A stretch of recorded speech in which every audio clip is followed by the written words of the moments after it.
Assalamualaikum warahmatullahi wabarakatuh. Salam sejahtera untuk kita semua. Saat ini saya berada di SMA Global Mandiri Jakarta Timur. Ya, di sini ada satu kegiatan tentang bagaimana melakukan pendidikan kesehatan reproduksi pada para peserta didik. Ini hal yang sangat positif. Nah, karena akan menghindari anak-anak dari kekerasan seksual, ya, baik secara luring maupun daring. Nah, seperti apa kegiatannya? Ikuti terus dalam video ini. Tapi sebelumnya jangan lupa untuk di like, share, comment, and subscribe. Bagi yang belum subscribe, segera subscribe untuk terus terupdate dengan video pendidikan anak dan kulineran.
Kita panggilkan narasumber kita.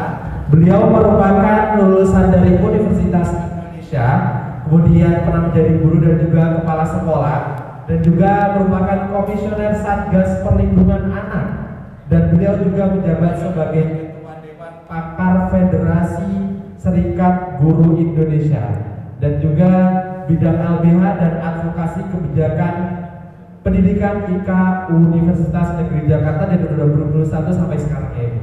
Oke, kita langsung panggilkan narasumber kita pada pagi hari ini, yaitu Ibu Retno Listiarti, SPD MSI. Ya, selamat pagi semua. Ya. Baik, jadi saya sudah bisa mulai ya, dibantu ya paparannya. Oke, baik, adik-adik sekalian, sebuah kehormatan bahwa diundang ya dalam acara ini dan bisa berbagi dengan adik-adik sekalian. Baik, tadi saya sudah dikenalkan, jadi saya langsung saja ya paparan karena waktunya ternyata sempit ya. Next, oke, next. Nah, pertama nih saya mau nanya, siapa di antara di sini yang tidak punya media sosial? Gak ada ya, berarti semua punya ya.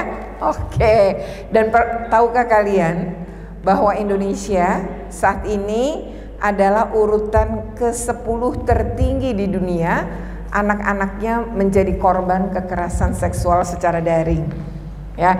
Dan sebagian besar kekerasan tersebut masuk melalui media sosial. Jadi sekarang itu memperkosa seseorang tidak harus bertemu, tapi bisa diperlakukan melalui dunia yang kita sebut dengan daring tadi. Nah, kayak apa nanti kita berikan beberapa contoh kasusnya. Ini penting agar kalian bisa ngelindungi diri pada dunia maya, ya. Kemudian adik-adik, yang paling ini adalah bahwa kegiatan kita di media sosial itu bisa saja punya dampak terhadap psikologi kita. Yang kedua, mungkin kehidupan kalian sehari-hari ya. Setiap hari itu kita bisa jadi punya sampah dalam tubuh kita. Maksudnya sampah tuh gini, hal-hal yang tidak menyenangkan, mengganggu psikologi kita tuh masuk. Kita ibaratkan dia sampah. Kalau sampah berarti wajib kita buang ya. Kenapa? Coba bayangkan kalau kamu di rumah sampahnya itu tiap hari ada tapi nggak pernah dibuang. Terus saja, kira-kira apa yang terjadi? Sampahnya jadi gimana? Membusuk, betul. Kalau busuk nanti seperti apa baunya? Ya, tercium bau yang tidak enak. Lalu kalau misalnya baunya nggak enak, nanti pasti lalat masuk ya. Kalau lalat masuk berarti makanan yang mungkin ada di rumah kita bisa jadi dilalatin, artinya kita punya potensi punya penyakit ya. Itu sampah. Nah sekarang sampah itu berada dalam tubuh kita. Sebagai remaja nih bisa aja misalnya hari ini itu kita bisa aja selalu stres. Misalnya saya perjalanan baru bawa masuk lewat jalan Tipar Cakung tuh macet banget gitu. Ketika menuju ke sini kan saya stres saat menyetir itu. Jadi itu juga bisa kita sebut sampah. Atau kalian punya circle tiba-tiba terjadi permasalahan gitu, salah paham, kan juga itu menjadi masalah psikis. Atau kamu disindir yang sebenarnya oleh mungkin kakak kelas, mungkin oleh guru, atau mungkin oleh orang tua, kamu tersakiti gitu. Tapi kamu nggak mengemukakan itu. Misalnya kamu dibanding-bandingkan, kan nggak ada orang yang dibanding-bandingkan itu seneng kan, nggak ada. Dibanding-bandingkan tuh sakit. Tapi orang dewasa di sekitar kita seringkali banding-bandingin kita. Kok kamu nggak kayak ini, kok nggak kayak ini. Itu sebenarnya sesuatu yang kalau berulang dan dilakukan oleh orang yang relasi kuasa yang lebih tinggi dari kita, itu jatuhnya bully. Bully itu bukan kekerasan fisik, bully itu tanpa fisik, tapi dia mengganggu psikis gitu. Jadi misalnya gini, kita kurus, terus kita dipanggil gini, ceking-ceking atau triplek saking kita tipis gitu ya. Kita kan tersakiti juga walau faktanya kita kurus. Atau kita gemuk terus kita dipanggil ya, misalnya ibu, halo selamat pagi Bu Gembrot, tiap ketemu ibu misalnya, ibu juga akan merasa walau mungkin ibu badannya gemuk, tapi kalau kemudian dipanggil gitu nggak mau juga gitu. Jadi bisa jadi bercandaan orang terhadap kita atau kesalahan itu akan membuat psikis kita kena. Lalu sebagai bentuk sampah harusnya dia dikeluarin. Nah kamu bisa dikeluarin tuh misalnya kalau kamu punya hubungan hangat dengan keluarga, ceritain, tuh kamu ngeluarin. Kalau kamu punya teman circle yang bisa dipercaya, sahabat, keluarkan. Tapi ya kalau ternyata kamu itu udah menumpuk banyak dan kamu butuh bantuan, maka harus ke ahlinya, psikolog. Ke psikolog tuh bukan berarti kita gila, tidak. Ke psikolog itu adalah upaya kita membuang sampah. Jadi jangan dikira bahwa psikolog itu nggak pernah kena psikis, sering. Ibu kalau nangani kasus-kasus kekerasan seksual terhadap anak, pasti ibu kena psikis. Tidur menjadi tidak nyenyak, tiap jam bangun, penuh kecemasan, mikirin anak orang gitu. Karena bertemu korban dan tahu bagaimana korban ketika dia mengalami kekerasan seksual, ketika dia menceritakannya, dan ketika terdampak misalnya dia harus operasi ya vagina karena mengalami kerusakan organ seksual, maka itu akan berpengaruh betul ke ibu gitu. Jadi kita bisa tiap hari itu punya sampah dalam diri kita. Jadi itu yang kita sebut dengan kesehatan mental. Jadi kesehatan fisik dengan mental itu sama penting. Tapi orang dewasa di Indonesia kerap kali menganggap kesehatan mental itu nggak penting. Ntar juga anak kita pulih sendiri, padahal enggak loh.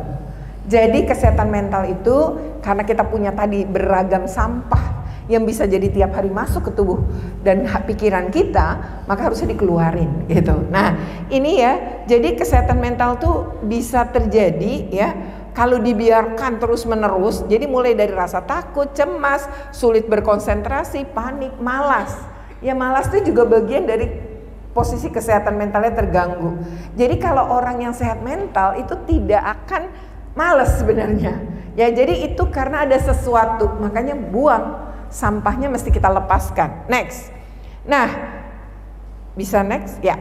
Ciri-ciri yang sebenarnya kita sehat mental ya. Jadi sebelum ke materi, mari kita lihat dulu. Sering berargumentasi dengan orang tua. Pada anak laki-laki dikenal dengan maskulin protes. Ya sebenarnya nggak apa-apa sih. Kita bukan kurang ajar, tapi emang pada usia kamu otaknya mulai perlahan mateng. Kan ada 5 bagian otak kita. Nah otak yang pertama kali mateng pada anak-anak, pada manusia, semua anak, adalah otak yang perasaan. Jadi gini, itu namanya otak emosi. Jadi kamu ngerasa kalau diperhatikan, kalau disayang, kalau dibenci, kalau diabaikan, kalau itu otak yang mateng duluan. Maka suka nggak nyambung orang tua kita dengan kita yang anak-anak. Kenapa? Karena kamu pakai otak yang tadi tuh, yang perasaan, orang tuanya udah pakai seluruh otak yang udah matang, termasuk otak pikiran yang paling depan. Analisa, jadi begini, orang tua kita suka gini, kenapa kamu mau? Ya padahal kita anak-anak. Orang tua tuh pernah jadi anak-anak kan nggak pernah jadi orang tua ya, nggak pernah jadi guru. Tapi harusnya guru dan orang tua memahami karena mereka pernah jadi anak-anak. Situasi anak tuh berbeda karena memang otaknya belum matang semua, dan itu terjadi untuk anak di seluruh dunia gitu ya. Itu adalah proses berkembangnya manusia. Jadi wajar. Nah, makanya ketika kamu udah mulai protes tuh biasa umur kamu 13. Hormon kamu berubah, mulai pubertas ya, dan orang tua yang gak siap, yang dulu anaknya lucu banget gitu ya, atau enak diajak ngomong waktu SD, tiba-tiba menjadi pribadi yang lebih senang sama temennya. Padahal itu memang masa kamu lebih suka sama teman. Jadi kalau misalnya mamahnya, kita hari Sabtu pergi ya ke sini, tapi kamu udah punya acara teman-temanmu, kamu pasti akan ngotot mau sama teman-temanmu. Dan itu sebenarnya wajar, dan orang tua harusnya paham itu gitu ya. Lalu mulai menyukai lawan jenis, itu wajar. Yang nggak boleh kan kalau sesama jenis. Yang kedua adalah menyukai lawan jenis tanda kamu normal. Jadi pada usia 13 itu sampai 15 kalau mulai menyukai, ya itu wajar. Punya idola, mulai menyukai. Jadi proses itu namanya perkembangan psikologi manusia ya. Nah, mengagumi guru orang dewasa lain daripada orang tua sendiri. Ya, kamu mulai punya idola. Walau mungkin idola kamu ya pertama terbatas lingkungan guru. Lama-lama ya karena kamu juga akses internet dan lain-lain, mungkin banyak yang idolanya Korea gitu ya. Artis-artis Korea. Ya, nggak masalah gitu. Karena emang itu masa perkembangan. Hubungan dengan teman sebaya kuat dan bermakna. Lebih memilih teman dari jenis kelamin yang sama biasanya. Ya, jadi kamu lebih enjoy dengan sesama ya laki-laki dengan laki-laki, yang perempuan dengan perempuan gitu. Kemudian cenderung memegang prinsip aturan dan keadilan yang harus dipegang bersama, di mana pengertian baik, buruk, benar, salah atas dasar ini. Jadi kamu mulai belajar, oh si A baik gitu. Kemudian mulai itu nggak boleh, ini nggak boleh, itu mulai itu perkembangan ada jiwa kamu. Menuntaskan tugas kegiatan dengan berkarya. Lalu tertarik mencoba berbagai kegiatan baru, ya fisik maupun teknologi atau misalnya ternyata aku berenang tuh bukan sekedar bisa, aku suka. Lah bagaimana kalau masuk klub renang, kemudian ikut lomba, itu bukan untuk jadi juara, tapi untuk membangun rasa percaya diri kamu. Oh ternyata kamu suka sama misalnya zaman sekarang tuh ya ada yang nulis, bikin video atau hal-hal lain, nggak apa-apa, cobalah hal-hal baru. Nah, orang yang punya ciri-ciri ini berarti kamu sehat mental. Kalau kamu nggak punya ciri-ciri ini, ya mari kita introspeksi dan masih punya kesempatan untuk kita harus jadi normal sebagaimana seorang remaja, gitu ya. Next. Nah, sekarang lanjut aja. Ini ada survei yang dilakukan oleh negara melalui Kementerian Pemberdayaan Perempuan dan Perlindungan Anak. Di sini tahun 2021 pengalaman hidup anak yang mengalami kekerasan. Nah, kalau kita fokus nih sama kekerasan seksual, ternyata dari ratusan ribu responden itu kekerasan seksual terjadi di setiap 11 responden satu ngalami. Untuk anak perempuan, anak laki-laki setiap 17 anak laki-laki satu ngalami. Dan ternyata anak laki dan perempuan itu punya kerentanan yang sama. Untuk anak laki-laki rata-rata mereka mengalami sodomi kasus-kasusnya. Nah ini kemudian terjadi dan termasuk sekarang ke media sosial.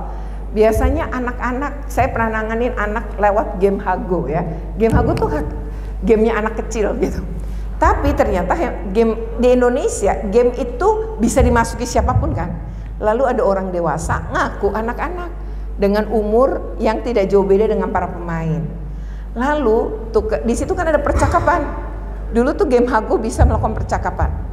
Nah, lalu di situ bisa dapat nomor WA. Nah, bisa intens tuh menghubungi anak yang menjadi target. Nah, lalu dideketin. Misalnya game Hago ini kan butuh peralatan yang harus dibeli. Nah, padahal peralatannya cuma 50.000, 100.000, tapi ini dirayu, mau nggak biar kuat? Kalau mau, ya biar kamu tambah levelnya, saya kasih. Tapi syaratnya kamu foto ya, fotonya jangan pakai baju. Nah, itu mulai itu. Nah, namanya anak umur 8 tahun. Ini kasusnya nih, saya tangani anak umur 8 tahun. Karena umur 8 tahun kan pikirannya akan cuma kalau. Oke ya, demikian ya video ini tadi. Menarik banget karena anak-anak tuh berani ya untuk bertanya banyak hal, karena sebenarnya pendidikan kesehatan reproduksi, pendidikan seksual itu bukan hal yang tabu. Itu harusnya anak-anak mendapatkan justru dari orang tuanya. Orang tua yang harusnya menjadi tempat bagi anak-anak untuk berbicara dan belajar tentang itu sehingga mereka bisa terhindar dari berbagai bentuk kekerasan seksual ya. Semoga ini adalah satu pendidikan kesehatan reproduksi yang bisa membangun ya kesadaran anak-anak untuk terus melindungi dirinya dari berbagai hal kekerasan. Oke, demikian. Semoga ini bermanfaat. Jika bermanfaat, jangan lupa untuk di like, share, comment, and subscribe. Bagi yang belum subscribe, segera subscribe untuk terus update dengan video pendidikan anak dan kuliner.